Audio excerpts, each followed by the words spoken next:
जब हम अपने लक्ष्य से भटक जाते हैं। अगर इरादे पक्के हो तो सफलता निश्चित है। एक सीख जो हर एक के लिए है ना। डॉक्टर कलाम ने सिर्फ एक परमाणु बॉम्ब नहीं बनाया, उन्होंने नए भारत का निर्माण किया। उनका जीवन हमें सिखाता है कि सपने देखने वाले नहीं बल्कि उन्हें पूरा करने वाले बनो। अगर आपके अंदर जुनून है, मेहनत करने का जज्बा है और अपने सपने को पूरा करने की लगन है, तो दुनिया की कोई ताकत आपको रोक नहीं सकती। आज जो हम सोचते हैं कल वही हम बन सकते हैं। ये कहानी आपको कैसी लगी?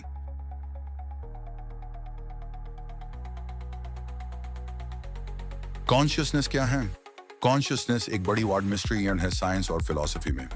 ये वही चीज है जो हमें खुद की और दुनिया की जानकारी देती है। लेकिन ये सिंपल एटम्स से कैसे उत्पन्न होती है? बड़ी समस्या। एटम्स विचार कैसे बनाते हैं? आपका दिमाग बड़ी न्यूरॉन्सों से बना है जो इलेक्ट्रिकल सिग्नल्स की ओर भेजते हैं। लेकिन एक वो सुपर कंप्यूटर जिसमें बिलियंस ऑफ कनेक्शंस हैं, वो दर्द, प्यार या सपने और नहीं महसूस करता। हमें अंदर से एक अनुभव, एक्सपीरियंस क्यों होता है जबकि दूसरी फिजिकल चीजें नहीं महसूस करती? इससे हार्ड प्रॉब्लम ऑफ कॉन्शियसनेस हमें कहा जाता है, जो फिलोसोफर डेविड चाल्मर्स ने डिफाइन किया था। कॉन्शियसनेस थ्योरीज एक materialist view, brain she mind. Consciousness सिर्फ खंड कॉम्प्लेक्स ब्रेन एक्टिविटी है, जैसे एक बायोलॉजिकल कंप्यूटर। जब न्यूरॉन्स एक पैटर्न में फायर ऑन करते हैं, तब आर थॉट्स, इमोशंस और सेल्फ अवेयरनेस बनती है।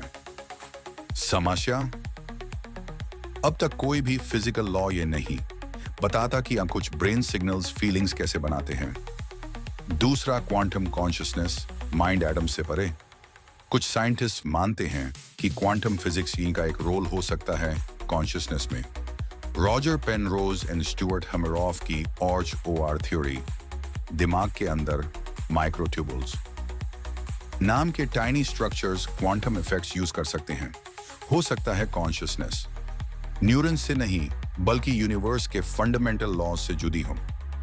समस्या, अब तक कोई स्ट्रॉन्ग एक्सपेरिमेंटल प्रूफ नहीं मिला। क्वांटम ब्रेन हाइपोथेसिस, कुछ फिजिसिस्ट सोचते हैं कि और दिमाग एक क्वांटम कंप्यूटर की तरह काम कर सकता है जो क्लासिकल फिजिक्स के परे सोचता है। ये वर्ष फ्री विल और डीप इंट्यूशन पान को समझा सकता है।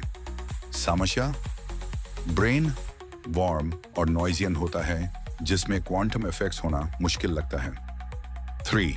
पैनपसाइकिज्म, सब कुछ थोड़ा कॉन्शियस है। इस थ्योरी के मुताबिक और हर मैटर जैसे एटम्स में छोटी सी कॉन्शियसनेस होती है। जब मैटर कॉम्प्लेक्स सिस्टम्स जैसे ब्रेन बनते हैं तो कॉन्शियसनेस इमर्ज होती है।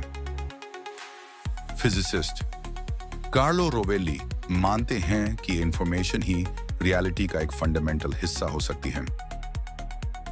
समस्या, कोई तरीका नहीं है जानने का कि एक कण पत्थर या एक एटॉम माइक्रो कॉन्शियसनेस रखता है या नहीं। क्या एआई कभी कॉन्शियस हो सकती है? एआई जैसे चैट जीपीटी सोच के वर्णकाल मिमिक लोग कर सकता है, लेकिन और रियल अनुभव एक्सपीरियंस नहीं महसूस करता। अगर कॉन्शियसनेस न सिर्फ एक कॉम्प्लेक्स इंफॉर्मेशन प्रोसेस है तो शायद एक दिन एआई भी कॉन्शियस हो सके। लेकिन अगर क्वांटम इफेक्ट्स या कुछ और चीज चाहिए तो एआई कभी भी नया रियल सेल्फ अवेयरनेस को नियंत्रण नहीं पा सकती। फाइनल जवाब, कॉन्शियसनेस क्या है? अब तक कोई नहीं जानता। यह सिर्फ ब्रेन एक्टिविटी वही हो सकती है या शायद क्वांटम फिजिक्स, इंफॉर्मेशन या कुछ और अननोन चीज हो सकती है। अगर हम इसे सॉल्व कर लें तो एआई, ब्रेन साइंस और पूरी रियलिटी को समझने का तरीका बदल सकता है। क्या ह्यूमंस कभी अपनी कॉन्शियसनेस कंप्यूटर में अपलोड कर सकते हैं? यह भी एक बड़ा सवाल है। क्या आप इस टॉपिक को और एक्सप्लोर करना चाहेंगे? डार्क मैटर क्या है? डार्क मैटर एक बड़ी मोनाचस कॉस्मिक मिस्ट्री है। 50% यूनिवर्स का मैस तो डार्क मैटर से बना हो सकता है, लेकिन हम इसे देख नहीं सकते, छू नहीं सकते या सीधा डिटेक्ट नहीं कर सकते। गैलेक्सीज बहुत तेज घूम रही हैं।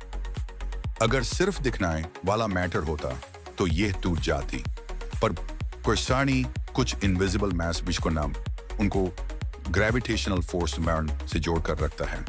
ये अनजान और अदृश्य सब्सटेंस होना ही और डार्क मैटर हो सकता है। दूसरा, ये इतना मुश्किल क्यों है?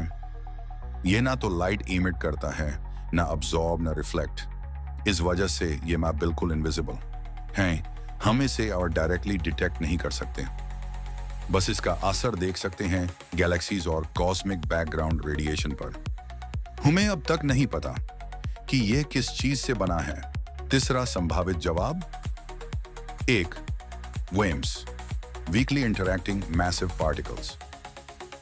ये हाइपोथेटिकल पार्टिकल्स हैं जो वो नॉर्मल मैटर से बहुत कम इंटरैक्ट करते हैं, सिर्फ ग्रेविटी के जरिए।